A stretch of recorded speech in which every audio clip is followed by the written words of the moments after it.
Véronique et Sébastien, de quelle façon vous soutiendrez les associations sportives?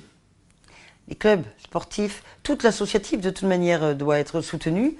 Alors, le soutien d'une municipalité à l'associatif passe par la subvention d'abord et l'aide aussi au rayonnement, aux actions de la structure, à des locaux, etc. Donc nous, on va essayer de travailler dans la plus totale transparence par rapport aux subventions. Et par rapport aux clubs sportifs, nous avons décidé de les réunir et de travailler sur les valeurs fondamentales que nous voulons développer à travers le sport. Laïcité, civisme, développement du sport féminin, handisport. Et nous souhaitons que les clubs s'engagent autour d'une charte pour eux-mêmes développer ces valeurs-là. Et après, nous serons dans la transparence en termes de subventions. J'ajoute un mot. Non, mais oui, d'abord, le premier principe, c'est le respect de la liberté associative. On a trop vu ces dernières années une intrusion, ou une ingérence parfois de la municipalité dans les affaires sportives d'une certaine manière. Chacun doit rester à sa place. La mairie, elle doit accompagner, les pouvoirs publics doivent accompagner, mais les associations doivent rester libres de leur organisation, de leur fonctionnement, de leur choix, de gouvernance, etc. Mais pour la gouvernance collective, voilà, je pense comme Véronique vient de le dire, c'est de la transparence, de l'équité aussi. Il n'y a pas de grands clubs, il n'y a pas de petits clubs, parce qu'il n'y a pas de petites pratiques. Voilà, hein. Il y a aujourd'hui, par contre, quand même dans la ville, des pratiques sportives qui sont trop mises de côté, qui sont minorées, qui mériteraient d'être davantage soutenues. Donc moi, je pense aussi qu'on va être attentif à toutes ces associations-là. Puis aussi, je pense que ce qu'on veut faire aussi, c'est développer le sport et son accessibilité pour tous. On a parlé du sport santé ces dernières années, mais il y a aussi le sport liberté. Dans les quartiers, il y a des équipements sportifs qui pourraient être accessibles aux jeunes, notamment, qui voient des équipements auxquels ils n'ont pas accès. Donc ça aussi, on pourrait travailler là-dessus. Et puis, comme on sait aussi qu'il y a une répartition quand même entre la ville et l'agglo aujourd'hui, puisque le sport de haut niveau relève de l'agglomération, d'abord, c'est quand même rassurer aussi tous les clubs et leur dire qu'évidemment, il y a une sanctuarisation du montant des subventions qui leur a été attribué jusqu'ici. Voilà. Le but, par contre, c'est valoriser des politiques sportives nouvelles. Bon, donc, en tout cas, ils peuvent savoir qu'avec un centre pour 7, ils auront une équipe vraiment en soutien de toutes les pratiques sportives et de tous les sportifs et toutes les sportives. Voilà. Et l'objectif, c'est l'accès de tous au sport qui est fondamental pour l'individu. Voilà. Donc ça passe aussi peut-être par une réflexion autour d'une aide aux familles pour que les enfants puissent être inscrits dans certains clubs qui peuvent être chers. Quand vous êtes 3-4 enfants, voilà, il faut peut-être aider, il faut en passer par là, réfléchir à un accompagnement social, réfléchir aussi à ce dont nous avons besoin.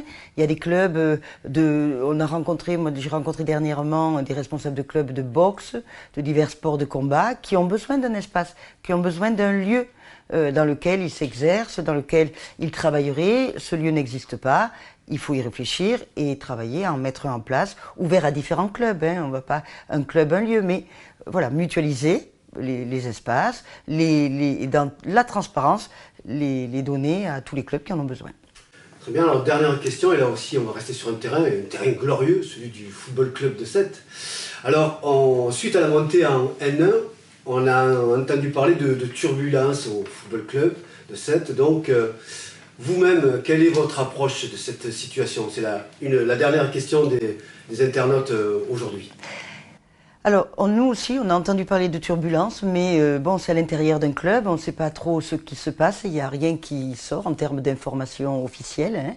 On attend, comme tous les Sétois, de savoir comment ils vont gérer cette montée dans une dynamique un peu plus professionnelle qui implique et qui induit beaucoup plus de moyens, un plus gros staff, une coordination. Donc c'est très opaque. Pour le moment, moi je n'en sais rien. Dès que nous sommes élus, bien évidemment, nous les rencontrerons et nous verrons comment la mairie accompagne. Moi, je sais que la municipalité a dû plusieurs fois éponger les comptes du football club. Donc j'espère que nous ne serons pas amenés à cette situation-là dès que nous sommes élus. Et pour le reste, comme vous le dites, ce sont que des rumeurs.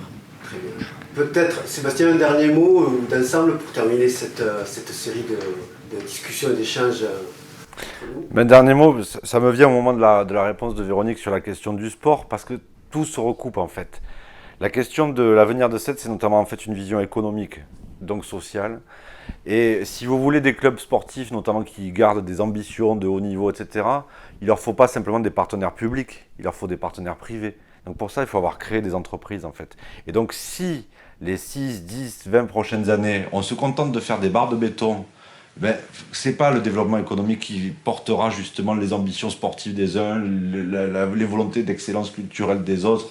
Voilà, donc aujourd'hui on a besoin d'une vision renouvelée de ce territoire, parce que Sète c'est une vraie ville. Et donc si on veut que Sète reste une vraie ville et pas simplement devienne une station balnéaire comme on en faisait dans les années 60, ben, il faut venir voter le 28 juin pour Véronique Calueba. Véronique? Je confirme tout ce qu'a dit Sébastien. Il a bien résumé en termes sportifs, en termes culturels, en termes social, économiques et écologiques. Nous avons une vraie possibilité de transformation de la ville, de prendre un nouveau départ, de l'ancrer dans le 21e siècle réellement et pas rester comme au premier jour il y a 18 ans. Et nous voulons aller de l'avant, nous proposons un nouveau projet.